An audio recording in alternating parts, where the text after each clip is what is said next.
Hello and welcome back to our channel. For today's video is how to create canned responses. It's just pretty quick and simple, so let's go. So what you're gonna do is open your Gmail on the browser. Now I'm here on the browser.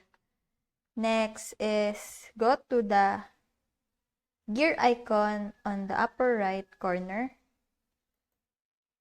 Then press See All Settings.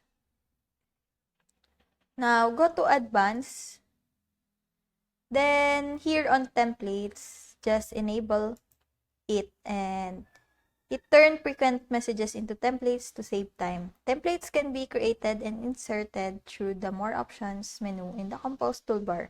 You can also create automatic replies using template and filters together. So, just save the changes. Then, just to show you, just compose and press the three dots here for more options.